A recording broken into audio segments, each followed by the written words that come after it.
responses, effective communication, difficult task. All right. So from the responses here, I would say that we might not necessarily say one is the most difficult. It actually depends on the situation you find yourself at, in the course of your leadership journey. However, or primarily, in all of this, you discover you have to make decisions. All the submissions are very, very correct. And like I said, there are no wrongs or rights answer to the question I asked. It is just that depending on the situation you find yourself. But fundamentally, in all situations, you find yourself making decision. Even when you are trying to resolve conflict, you are still going to make decisions. If you are trying to choose a course, you are trying to communicate effectively, you are going to decide on what style of communication to deploy or to engage in order to achieve your goal. So you discover that even though your answers are not wrong, fundamentally all of them are premised on your ability to make good decisions. So what are the objectives of today's class? Number one, you are going to learn critical thinking in leadership. How do you think critically? And you are going to understand how to make effective decisions. Also, you will learn how to apply decision-making models to real-life problems.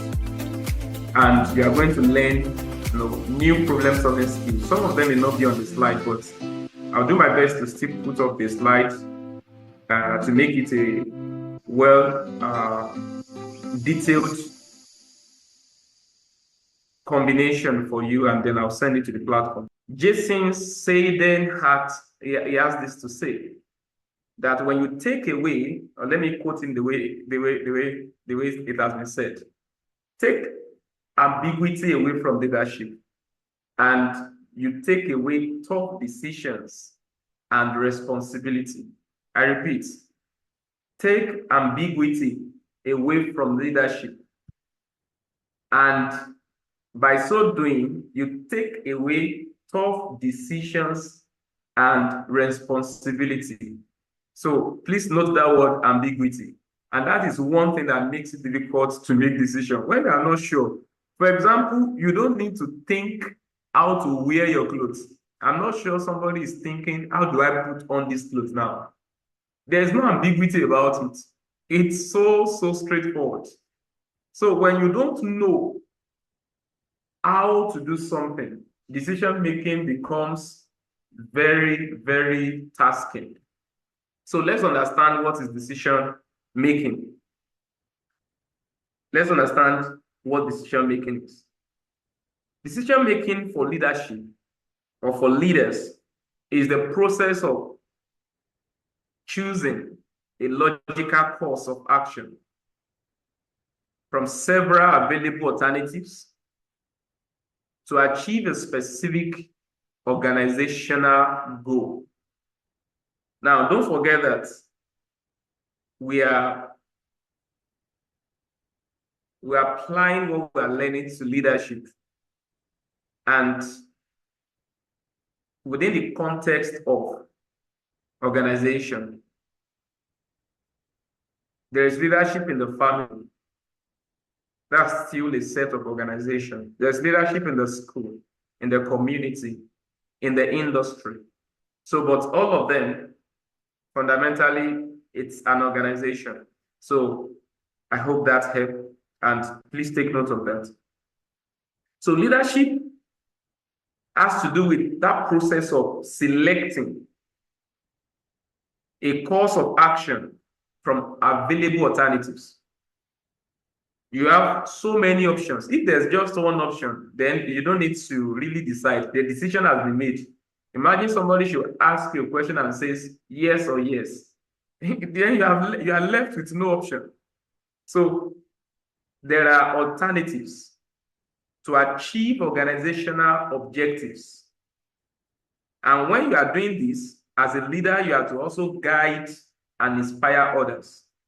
So unlike personal decisions, leadership always carry a weight beyond the individual.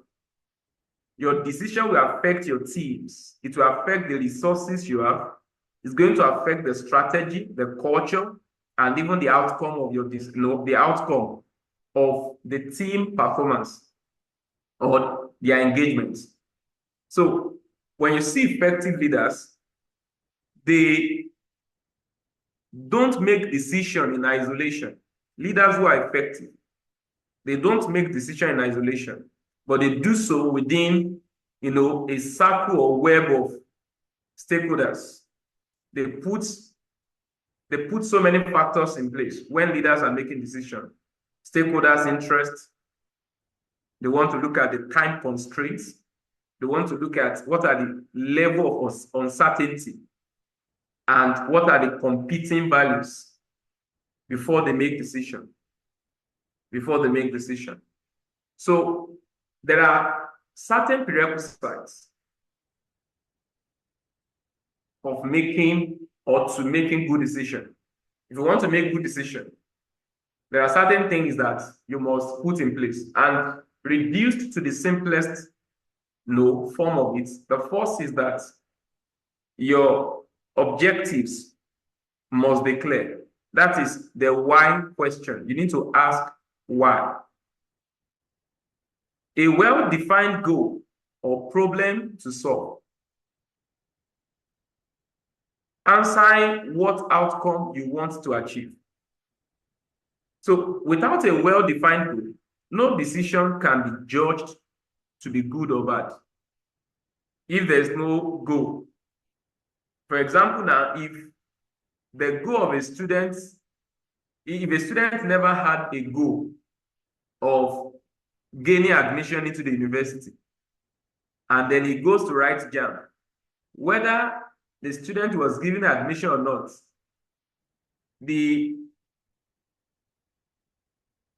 choice to write JAMB may never appear to that student as being bad or being good, because the student in the first place did not even set the goal of getting admission.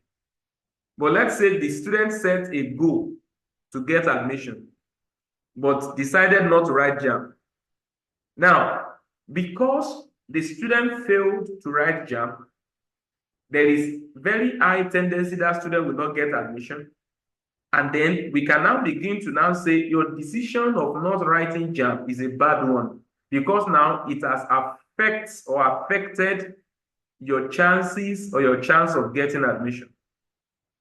So no decision can be judged good or bad if there is no well-defined goal. So before you make a decision, you need to ask yourself, what am I trying to achieve? Or what problem are we solving here? So you have to answer that question. Or what outcome do we want? You need to ask that question. When your objectives are vague, it will produce scattered decisions. When you are not clear about what you want to achieve, leaders must always articulate the desired end states before weighing options. So before you make a decision, when you find yourself in leadership role and they come before you and they say, Ma, we need you to approve the going of 6 members of our team for this competition. And then you approve that the financial secretary should disburse money. Before you make decision of, oh, I approve that they should go, you need to ask, what will they are going achieve? Why do we want them to go? Why are we sending them? Is it a must that the 6 of them should go? Now, what if the 6 of them do not go? What will be the outcome? You see, now you are just asking what and why. What and why? What would happen? Why should that happen? Before you ever decide and say go, perhaps if you are taking time to clarify your objectives, you may discover that maybe 2 persons can even do the work that the 6 persons are going for. And then you'll be effective as a leader to say, sorry, I can't approve 6 for you. We are only able to send 2. because the two of them will still get the job done after all. So that's just a short example. Number two, relevant information. Accurate, timely data and facts, distinguishing signal from noise while acknowledging unknown. When you want to make decision as a leader, it is very important that you have relevant information. Decisions are only as sound as the data they rest on. Your decisions, they are only as sound as the data they rest on. This includes the facts that you have, the forecasts, the constraints, and even the resources. So, but the core is not about having all information, because it's not always possible that you have all the information, but having the right information and your ability to distinguish the signal that that information is giving you from the noise. So a leader must know what they know, and you must also know what you don't know, and you must also be able to know that this is unknowable. Three things as a leader. You are becoming a leader. You must know what you know. You must also know what you don't know, and you must know what is unknowable. So let me give you just a practical example to explain the need, why you need to gather relevant information. Let's take, for instance, just a quick, example that you can relate with. You are a student and you have a WhatsApp platform where communications, informations are being disseminated. Or even let's even something very practical. Tomorrow is going to be a public holiday. As a leader, for you to make effective decision, you need to be aware of information, of updates. Now, let's say as a leader, you don't even know. Can you see now? The word "no." You don't know that tomorrow is public holiday or it has been declared public holiday. Then you now fix a very important, meeting with students on campus, because your information that you are working with is that there is school tomorrow. Can you see now? So the quality of the information you have will determine the quality of your decision. Please take note. So you must gather relevant information. So before you make decision, you may need to ask, what are the information that are relevant to what we need to do? Take, for instance, you may be a leader in the business space, and we just concluded, the break that was given to celebrate the end of the fasting period for the Muslims. Now imagine that during the period when they were fasting, you now decide to increase, purchase of ingredients. Maybe you are selling food. People are going on fasting. And because you didn't do proper research to know that majority of your customers are even Muslims and they are going on fasting, the same time there was even Lent for Christians, they were fasting, and that sales will drop during fasting period, then you go and stock, ingredients that are perishable. As a leader in the business space, that would be a wrong decision for you. And why are you making wrong decision? It's not because you're a bad person. It's not because you are not educated, but you are not well informed. So I just explained to you again that relevant information helps in making quality decisions. Number three, values and criteria. Values and criteria. You see, every decision implies a set of priority.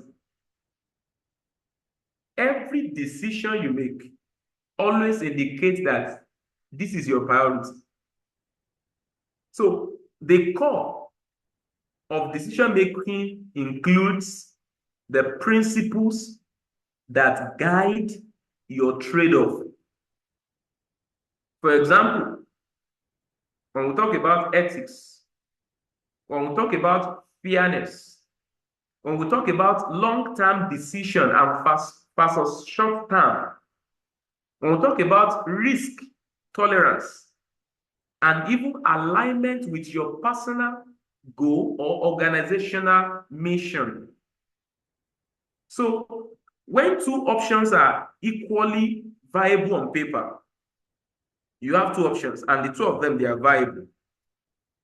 Values will always break the tie connecting them. So without explicit criteria, without you knowing your priorities, decision can become very, arbitrary or even politically driven if there are no ethics, if there are no values, fairness, and you can't tell the priority to put in place.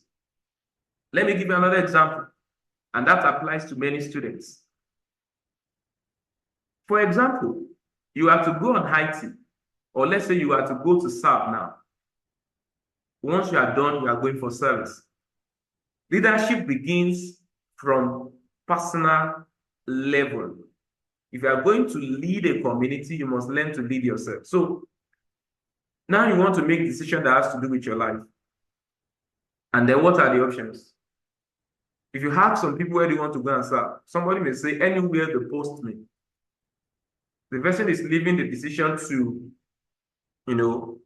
let me use the word fate.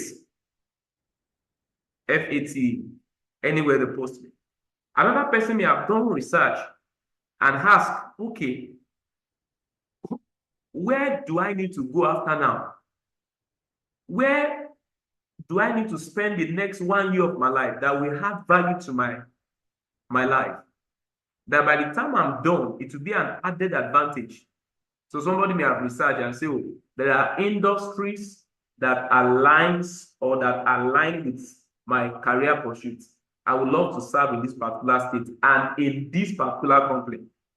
That person may want to speak to people who have connections, maybe with NYSC officials, and say, sorry, I have a candidate. He is clear about what he wants to do with his own life. This is where he wants to go and serve. Don't be shocked if that person later finds himself in that state and in that particular industry. And by the time he's done, they may even retain him and he has gotten job automatically. While maybe his colleagues are still thinking, okay, where will I go now after I've served in this village? So you see, what is the priority of that student who makes decision to go and serve in a particular state? I can tell from the priority or from that decision that his priority is his vision, his career. So he's not living his career, his vision to fate, to whatever comes or whatever goes. So your values. If you have to talk about ethics, if you have to talk about even your fairness, if you have to be, if we talk about fairness and justice, all of this will affect your decision. Also, number 4 is accountability and execution. Accountability and execution.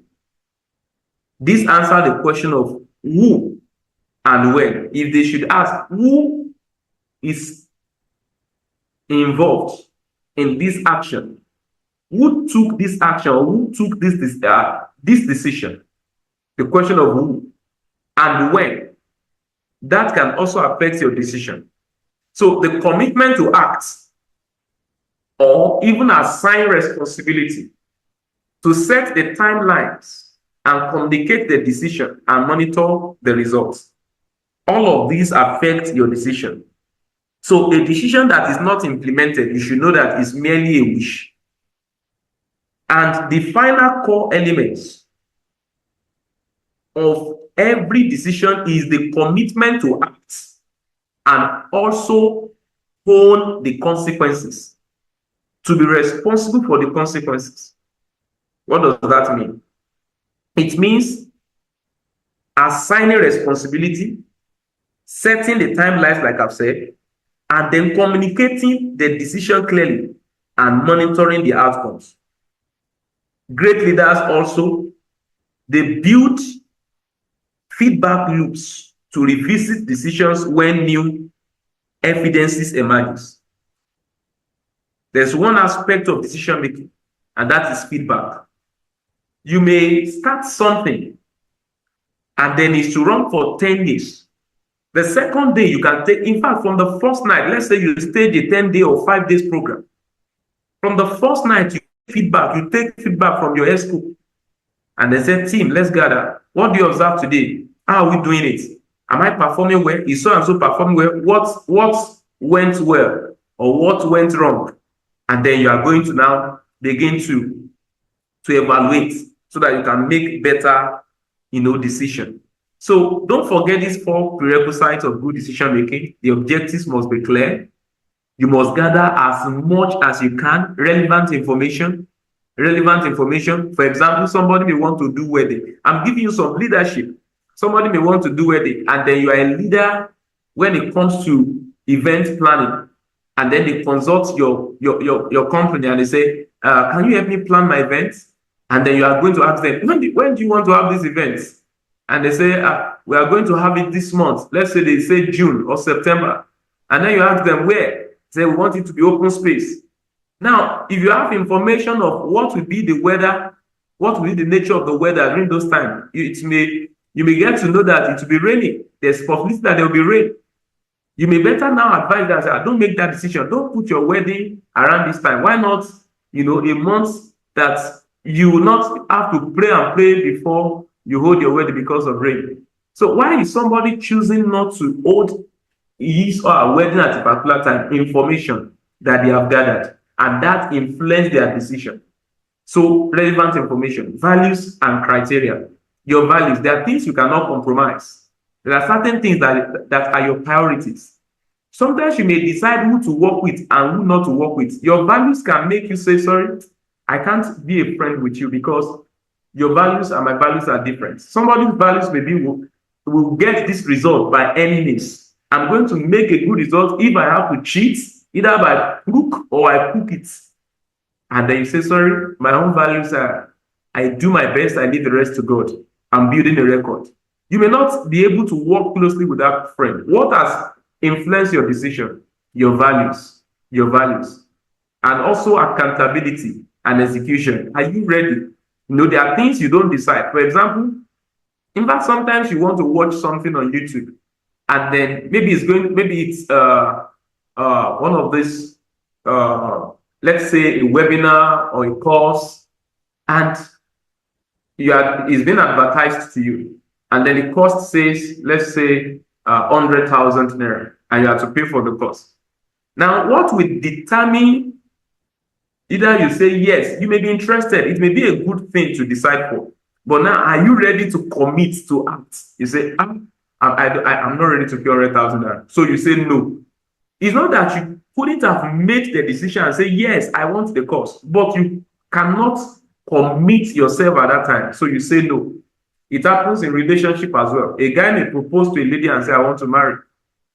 What may determine yes or no may not be that the guy is a bad person, but may be the readiness to commit, to act, and to be responsible for the consequence. And sometimes the timeline that you are giving me just 3 days to decide, sorry, it's a no from me.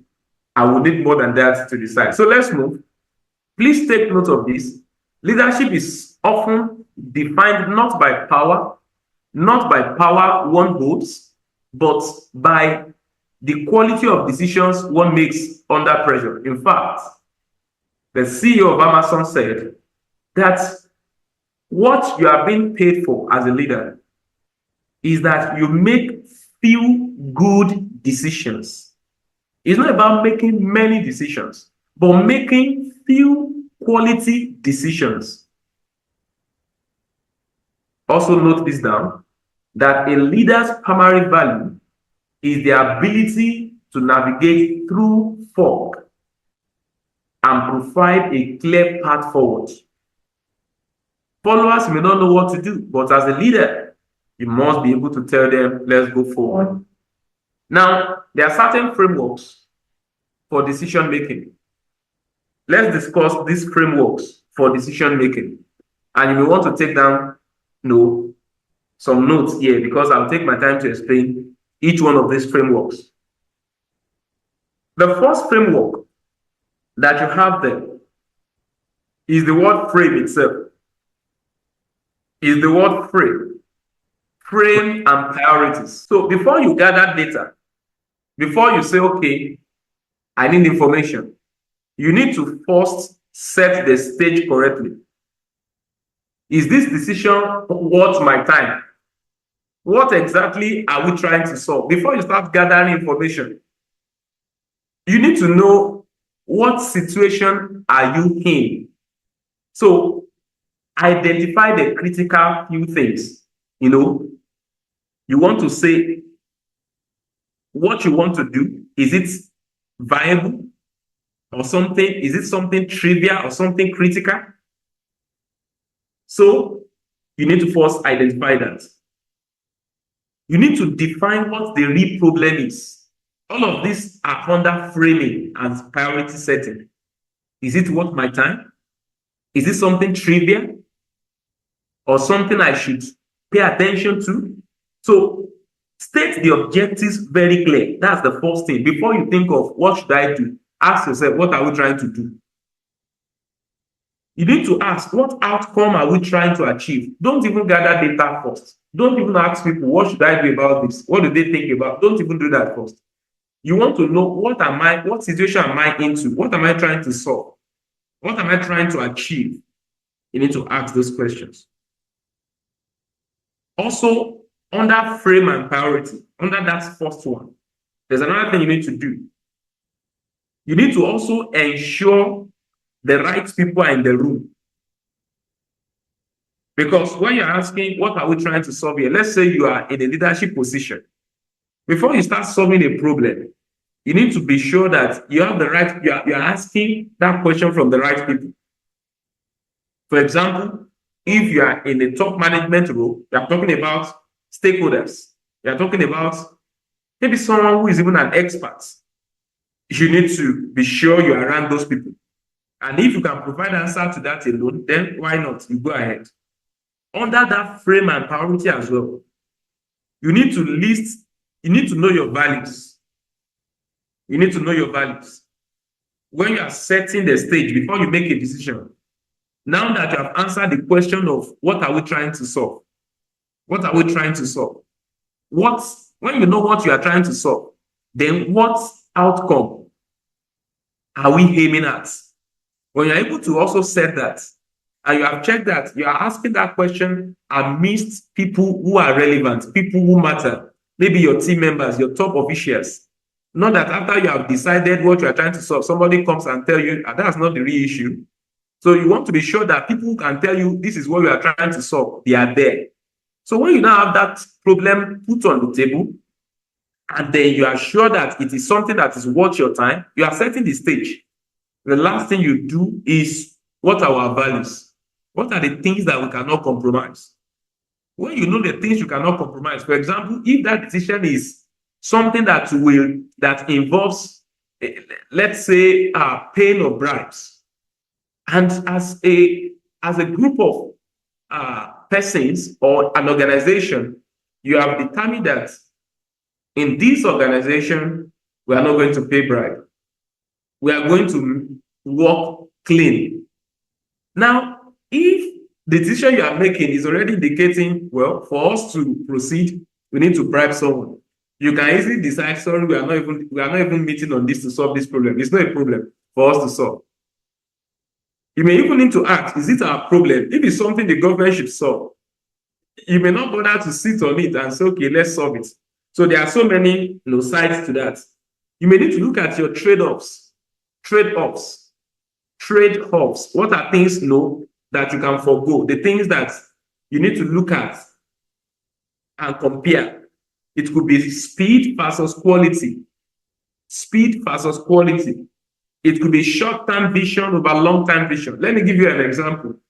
Somebody lost his job. And when he found himself in that situation,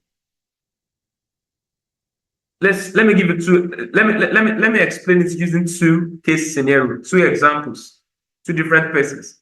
The first person, okay, two persons were fired. The first person says, I've lost my job. By all means, I must get something to do. I must get something to do. I just have to go and look for something. And then he goes and pick up a job that is even less than his worth, and he starts working, because of the fear of what will my future hold. I can't continue staying without a job. So he picks up a job that is even paying less, and is working hard just to ensure that let me keep this job so that I don't lose it, even though it's not well paid. The other person that was fired sits back and asks himself that, why did I lose my job? And then maybe he was able to realize, my skill was no longer needed. And then he says, I'm going to go and learn. I'm going to go and upskill. I'm going to add value to myself. And then I will apply for better opportunities. And then it takes out 3 months, 90 days. Either he goes online, takes a course, or takes some certification and became better. And then he applied or begins to position himself for opportunity. And then he gets a better offer that is even well paid than the one he was doing before they fired him. What is the difference between these two persons? What is the difference? This person, the second person or the first person who decides to pick up a job that is not so good paying, decided without looking at long term. The person did not look at the trade-off, short term versus long term decision. He made a short-term decision that will have a long-term effect. This other person decided to consider the long-term effects, and then he waited. Before he applied for another job, he waited, took long time to make that decision because of the long-term effects. So all of this, I'm doing my best to let you understand that this decision-making applies in every area of your life. And when you get to leadership position. So set the stage. Number 2, when you have now set the stage, you know what you want to work on is worth your time. You know what you are trying to solve. The next thing is you gather information. You gather information. And then you test the information. You seek relevant data. You seek relevant data. What do we know about this thing we are trying to solve? What are the things that we do not know? Those are things you ask yourself. Is there somebody that we can call to give us answer to this? Let me give you another case scenario. You are organizing a party or end of the year party, and then they put you in charge as a leader that you be the one to oversee, cooking for the team, and then you just decide. And you say, okay, we are going to cook it. We are going to prepare it ourselves. We are going to make the donut ourselves. We are going to buy the flour ourselves and all other ingredients. And we are going to make it in the house of one of us. And then we are going to bring it down. That may be a good decision, and it could be a bad decision. But what information, what data are you establishing your decision on? If you are taking time to make your research, you may later find out that you could have contracted it out and you will save yourself time. I'm not saying you should do that. I'm saying if you have done your research, that may be another viable option. That contracting it out may save you time and may save you even costs and all of that. And then if you don't even make your findings, you may over budget and buy more flour than you are going to need. So, but before you decide you are going to buy 1 bag or 2 bags of flour, you do that decision based on research, either by calling the person, you are in the meeting and then you say, okay, we are going to buy flour. And then you ask yourself, what do we know? Okay, what I know is that we are going to use flour. What do we not know? Oh, I don't know the numbers of the numbers of bags of flour you are going to use. Then you may want to pull the call through and call somebody who is an expert in that field and say, ma or sir, we are planning this. From your experience, what do you think we should do? How many bags? And the person will give you informed decision. So your decision can become quality when you gather information and then you filter the information. You organize, the information. Number 3, going through the framework for decision making. Number 3 there, evaluate. Evaluate. Now, when you have gathered information, when you have been able to put together the things that you need to ask yourself, what are the possibilities? What are the possibilities? You need to also be able to say that from this information we have, for example, if we made this choice 100 times, how often would it succeed? You are evaluating. You have the information. You want to be sure that information is reliable. Let's say you have many options from the information you have gathered. You may also want to ask for each of these options, which one is the best case? Which one is the worst case? For example, the person may tell you that if you use one bag, this is how much it will give you. And then, or for example, you have to budget. You are inviting people for a seminar. And then you want to plan. You have gathered information. If 1,000 people come, this is what we are going to need. If 1,500 people come, you have the information. But now you need to evaluate. You need to evaluate your options. And then you look at best case scenario, worst case scenario, and what is the most likely outcomes. So that is very important. And you also look at the consequence. And then you want to stay, in a safe place that come to the barest minimum, or even if it is worse, this is what will happen, and we are prepared for the worst case scenario.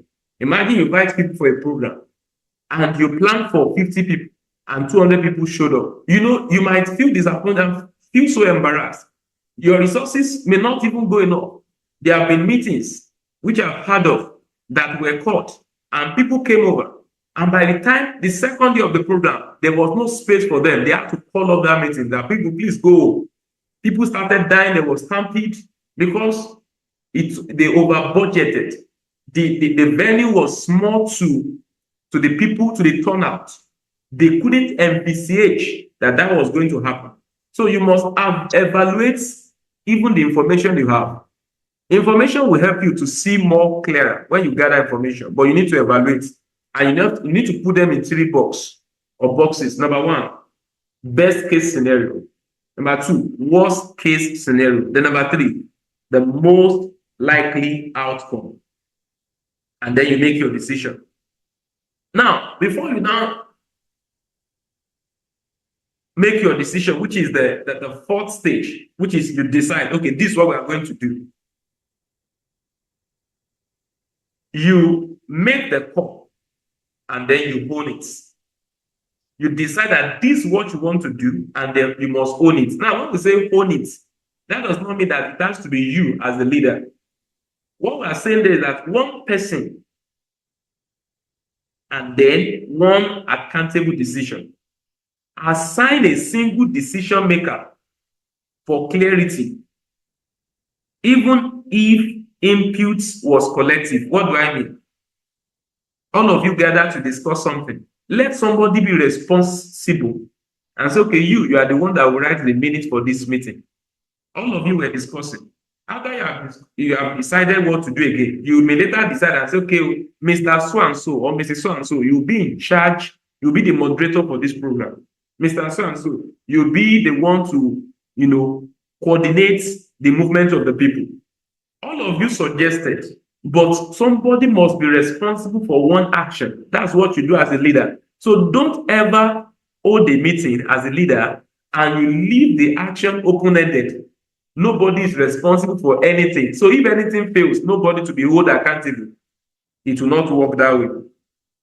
It will not work that way. So you must commit. You decide and then you commit. You commit it to somebody's hands. You communicate the words, what you want to do, the why you want to do it, the who to do it, and the when. When is the person to do it? If somebody is to resume by 8, tell the person. For example, now, I'm to hold the class by 4. the time was communicated.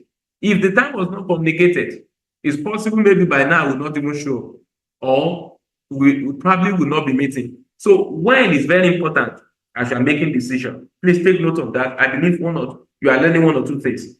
So the last phase of decision making, the framework, is you execute and then you learn. You execute and learn. You learn. How are you going to measure the success and learn from the failures? You execute it. But there are key questions you do when you are executing. How are we going to measure the success?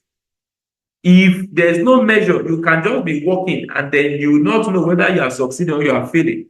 You execute or you learn. So measure the progress. And as you are executing, take feedback. Have a time you schedule for review. If you have 3 days or 2 days event, the first night, call the people together. What went well? What did not go well? What did we do well? What did we fail to do well? You ask them. Schedule a review. Ask them, what were our expectations? What did we expect? What actually happened? What had the gap, or why the gap? Why the failure? If you don't evaluate and take feedback, you may find yourself repeating the same failure the second day. I hope you understand. So you execute and you learn. And also judge the process, not just the outcome. Judge the process. So when you are taking the evaluation, don't just agree with your team member saying people did not come. No, don't just say people did not come. You need to ask, why did they come? You need to look at the process. Were they communicated? When were they communicated? How were they communicated? You are looking at the process, not just the outcome. Don't just take outcome as a feedback as a leader. You need to ask, and that's what will lead us to problem-solving skills. How do you solve problem? So you need to do that. I hope you understand. So in summary, there are certain models we use in decision making. The A category of that decision making model, what I put as the A category, is the rational decision. Please note the word rational. Rational decision making model. This is best used when time allows for deep analysis and problem is complex. I've given you the framework, how you go about it. You'll still see the framework playing out in some of this model. So this model, when you have the time, there's a problem to solve. So how do you apply the model? You define the problem clearly. You identify decision criteria, what matters most to us. You allocate weights to the criteria. When you know the criteria, you allocate the weights. Then also, you develop alternatives. Okay, is there something else we can do? You try to develop alternatives. Then you evaluate alternatives against the weighted criteria. You select and implement the best option. That's a model for decision. Some of this decision is applied almost every day in some settings. See, the military, they prioritize, safety to a very great extent. So, for example, when something happens, they are thinking of, before we fight these terrorists, can we evacuate the citizens? Is there a way we can fight without killing those who are not criminals? That's part of their own criteria. They want to be fairness. They don't want to just shoot everybody. Okay, kill everybody. The thief has entered here, bomb everybody. That will not be the best way. That will not be the best action. So you see, before a military man will make a decision, there's a whole lot that he has to put into place. Yourself as well. Yourself as well. You have to know, what are the criteria?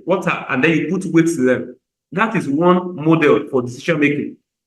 Another model, the V-Room and Yetin-Django normative model. You may want to read more about this. Now, this model helps a leader or leaders to decide how to to how to decide.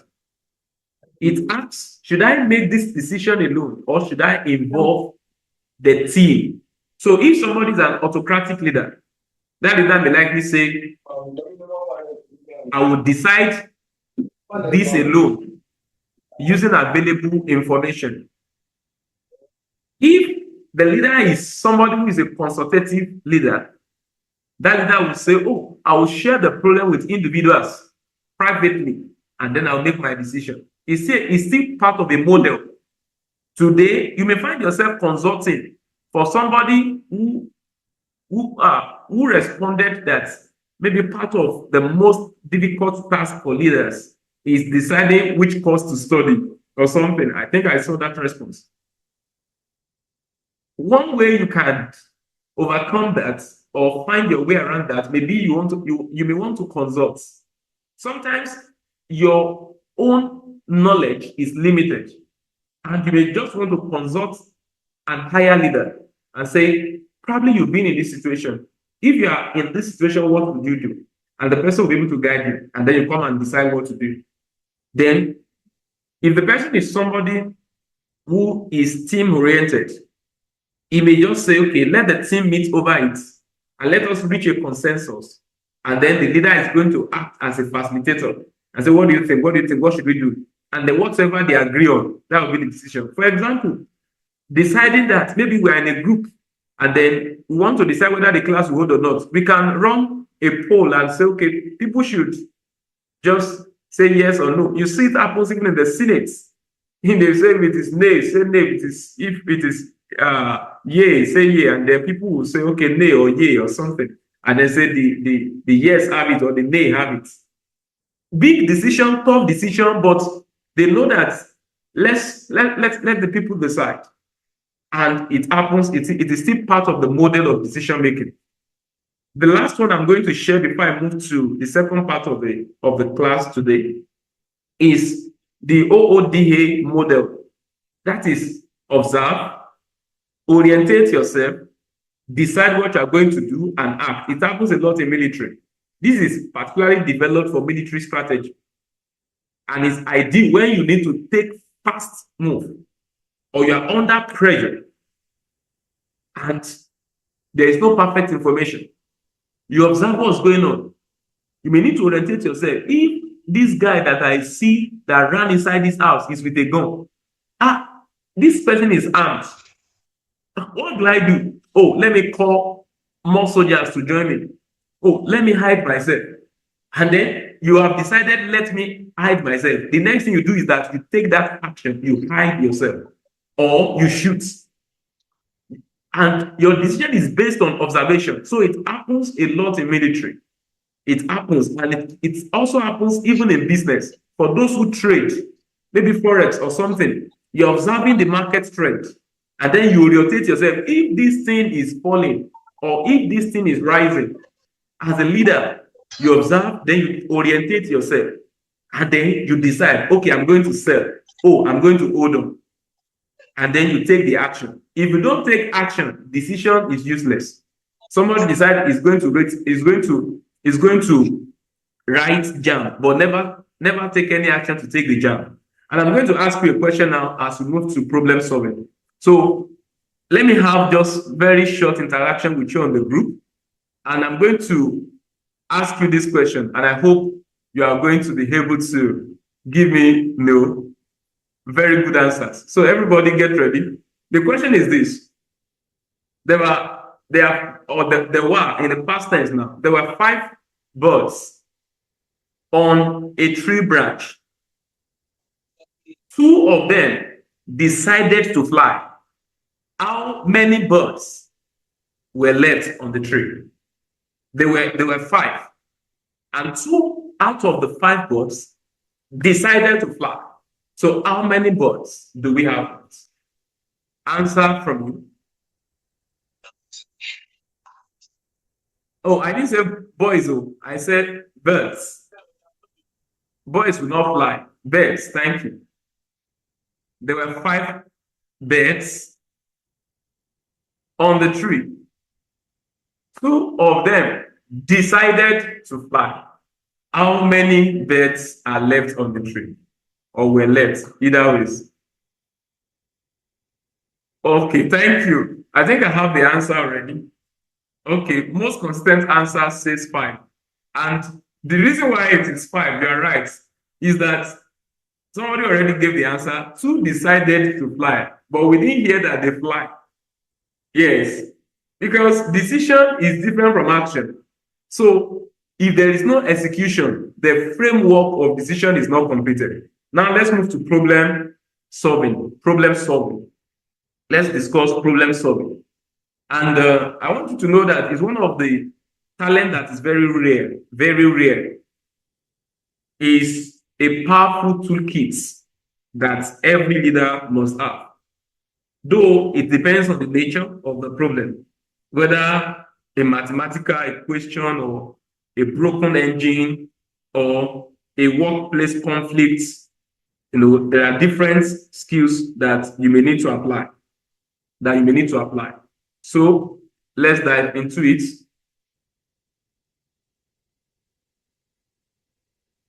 So types of problem solving skills. You need to know the types and then how you apply them. The first is the analytical problem solving skills. And that is the ability to visualize, the ability to articulate, and the ability to solve complex problems.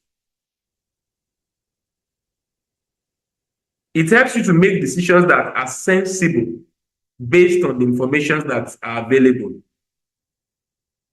This particular skill involves breaking a large problem down into smaller and manageable bites. We'll talk about analytical. So what are the core skills that are required? One is data analysis, and then your ability to recognize pattern. You need it as a business leader. You must be able to analyze data and then see the pattern. So when you hear today that data analysis is the talk of town, is what every industry is looking for, is because it's a very powerful problem-solving skill. We are in the world of data. Data now is the new oil. When you don't have data, you can be lost. And when you have good data, oh my, what do you think all these social media, adverts are thriving on? Digital marketing, they are thriving on people's data.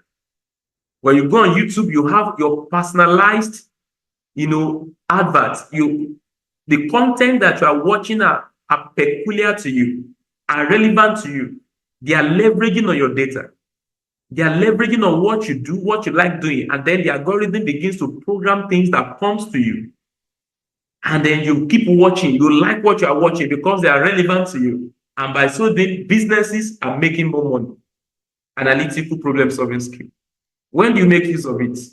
When you have a clear set of data, the data must be clear. And you need to find a logical why behind a failure. For example, a marketing manager, you are employed as a marketing manager, and then you need to analyze a drop in website traffic so that you can find which specific page is underperforming. You can see, oh, they get to this home page, they didn't ever click about us, they didn't ever click this and that. You may begin to now analyze and think, oh, they stopped at the home page, or they were able to get to about us, but they didn't click further. Do we need to optimize our about us page? Do we need to make our home page more interactive and increase the user experience?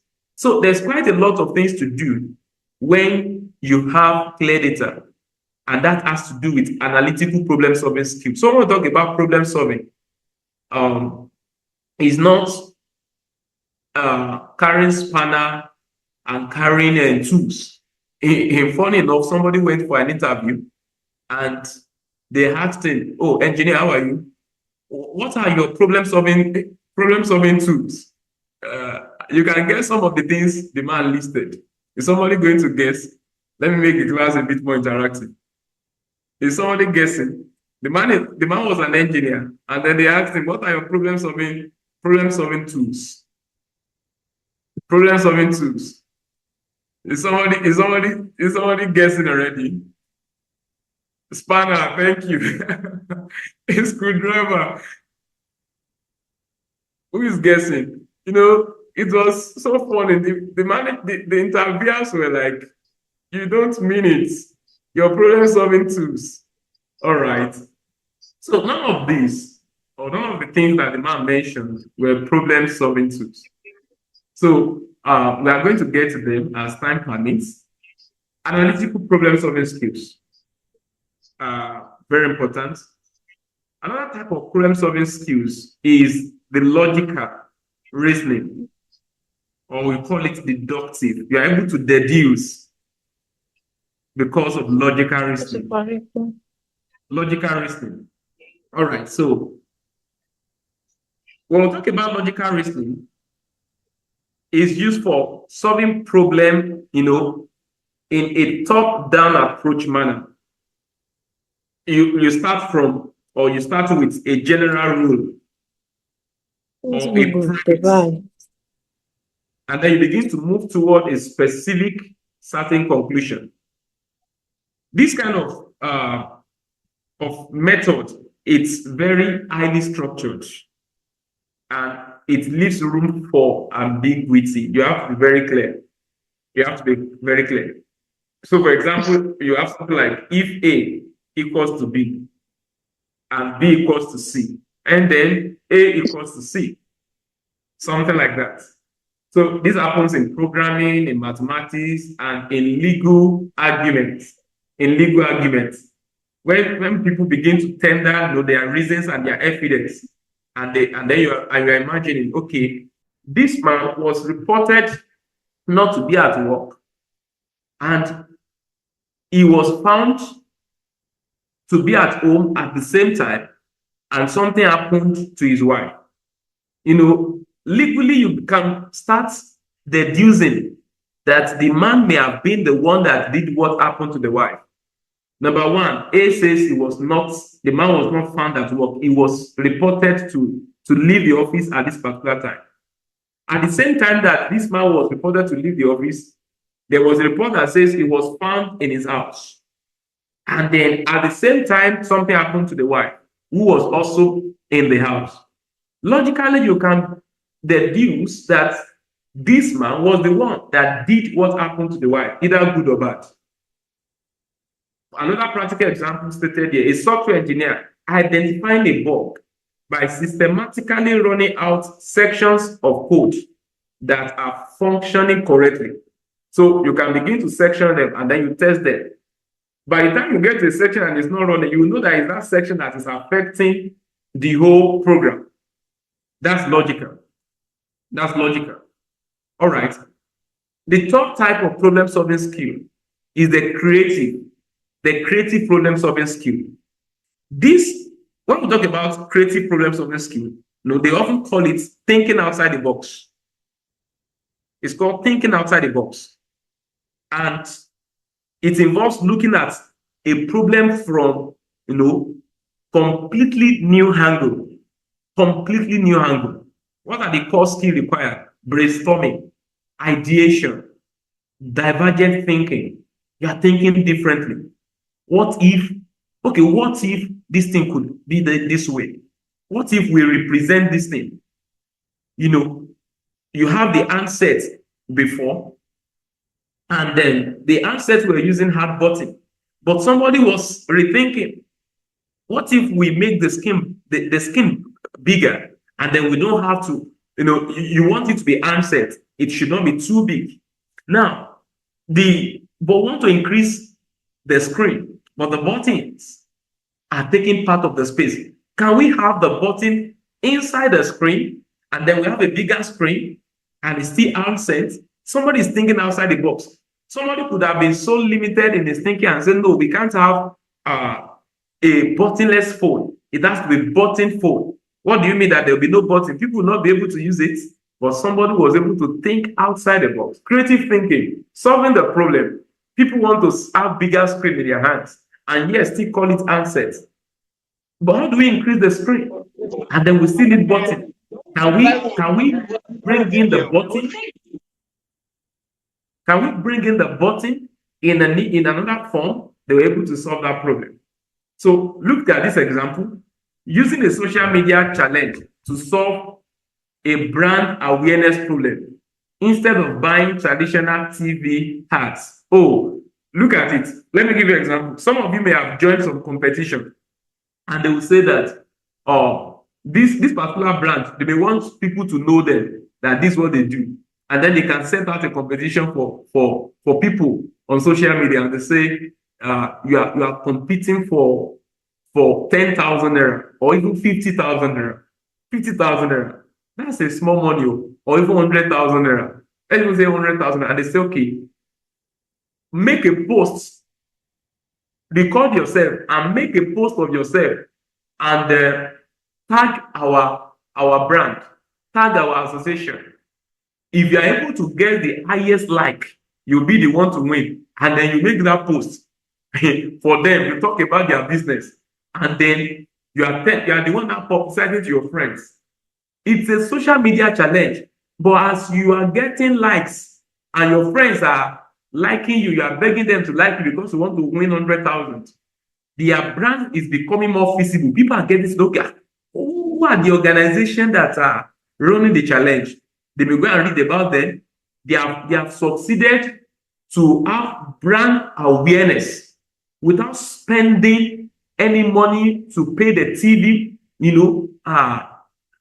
to do promotion on TV, which is very expensive, without even going to go and do social media buying media buying to go and pay for billboards. They have succeeded in having a very impactful and lasting awareness in people's memory by just running social media challenge. What a creative way. What a creative way. So creative thinking. You want to solve the problem of brand awareness, and then you run a challenge.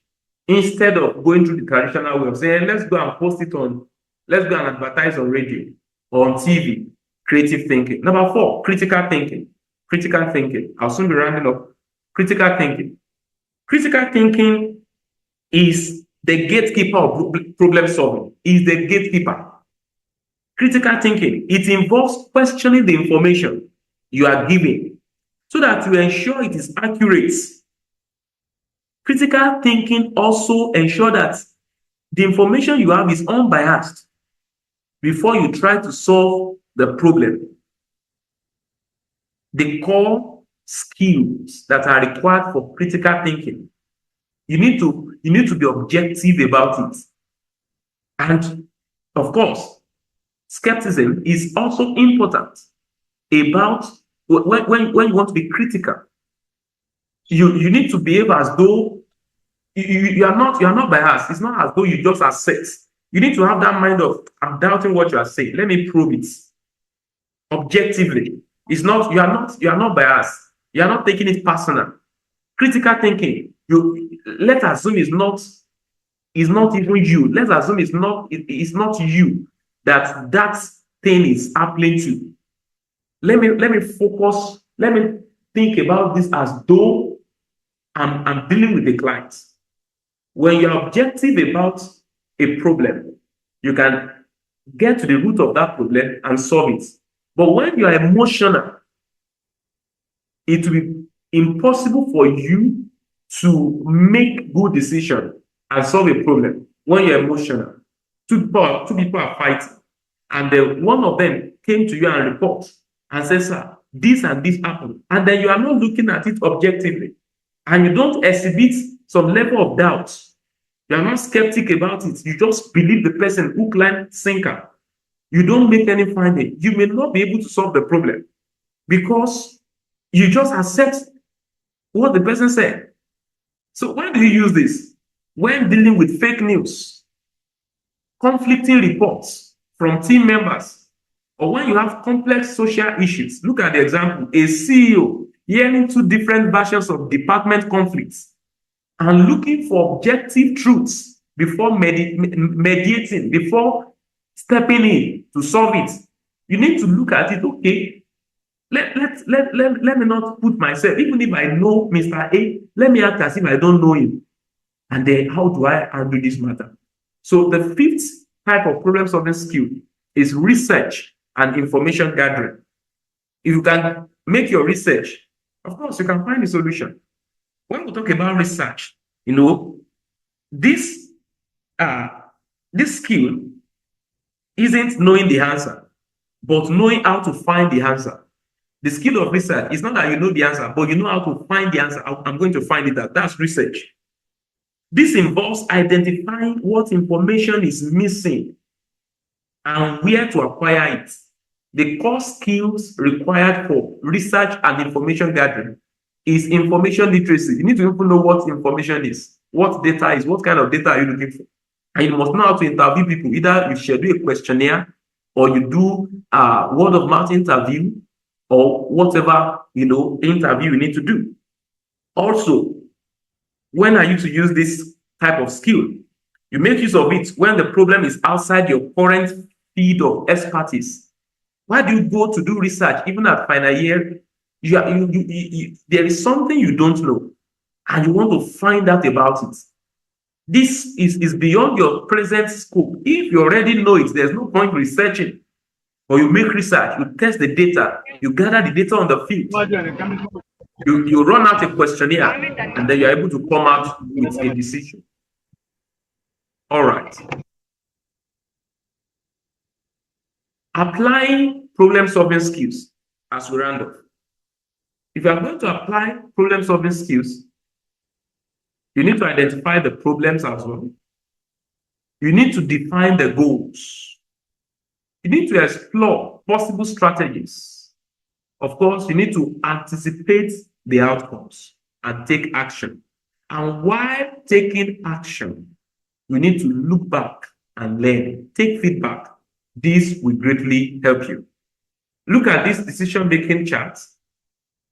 Some of the things I've said, very important in decision-making. Action is important. Perspective is important. The analysis, the process, assumptions. What are your assumptions? What are the things you consider, your criteria? Satisfactory, feedback. This is just to bring to your memory or to remind you in a very quick way some of the things that I've earlier said. What is the key takeaway from this class today? Decision making is a muscle. It gets stronger with structured practice. If you begin to apply the framework that we have learned,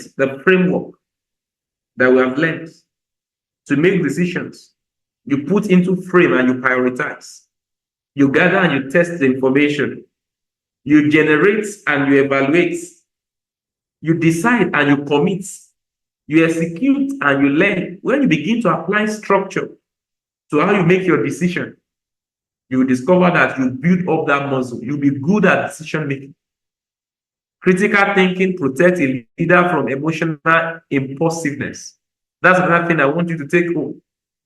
When you are critical in your thinking, when you are not emotional, when you take time to do research, you take time to apply those problem-solving skills, you'll be able to make quality, decision and solve the problem.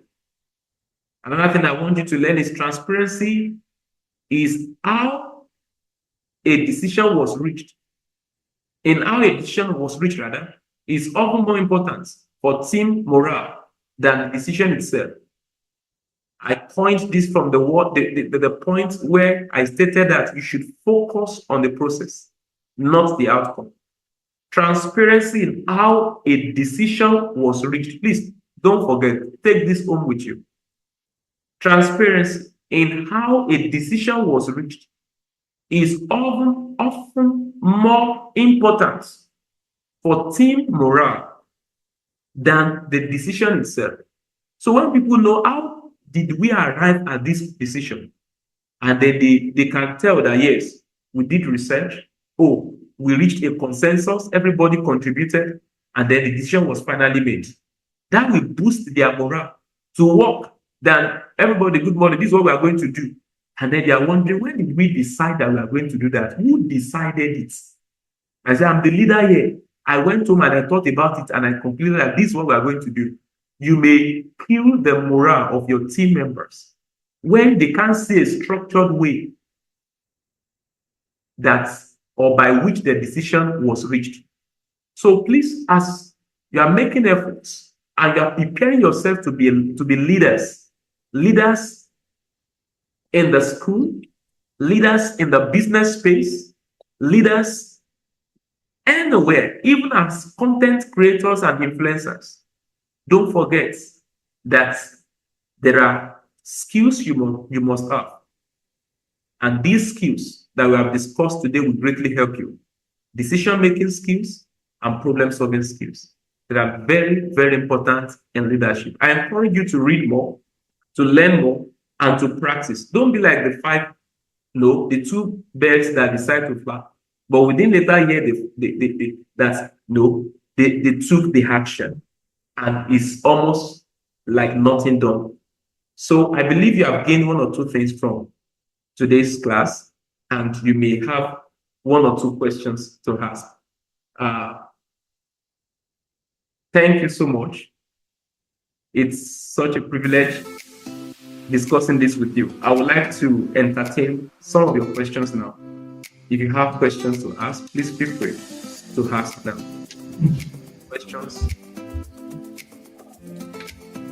Thank you very much for that insightful section. That was really very interesting. I believe everyone has gotten one or two things from this. So if you have any question, kindly drop in the comments section. Questions in the comment section so the facilitator can attend to that. We have less than 15 minutes to end the class.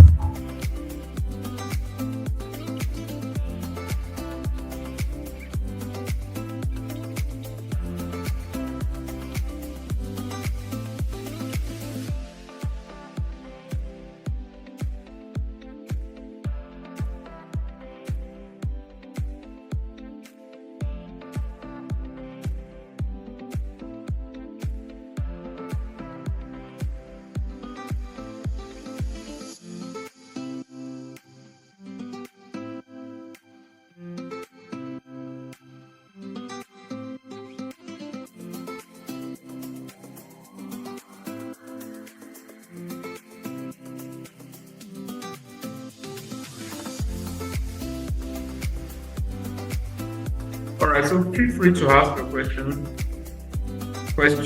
questions on what you've learned today. Okay, I think I have the first question here. How do you know when you are a critical thinker, and how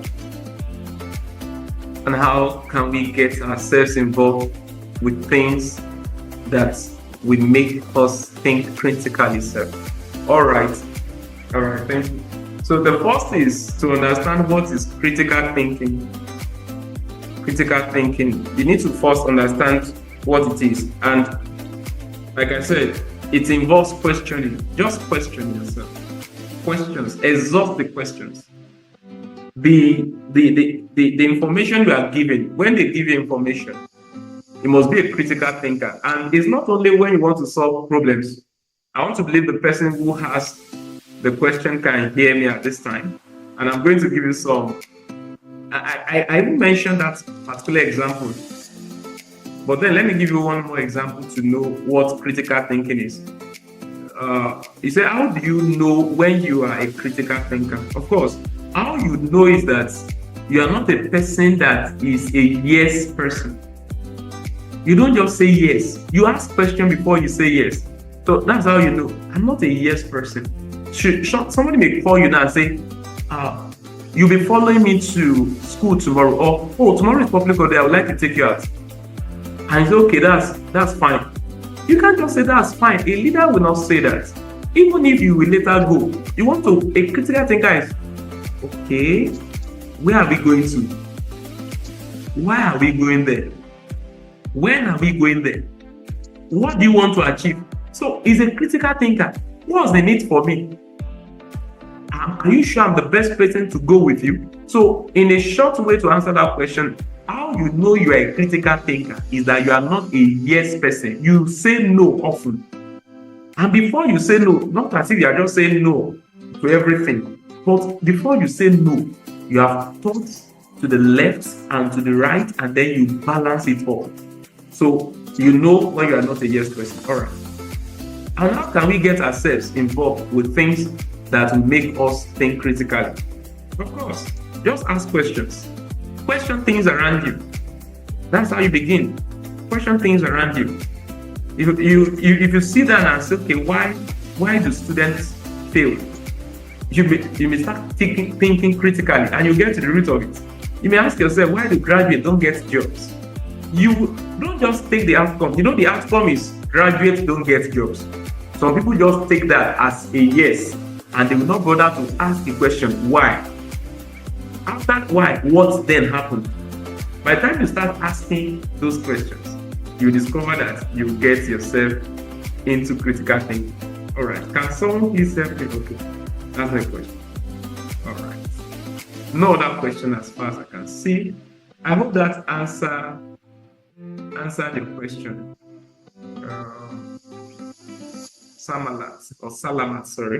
Salamat.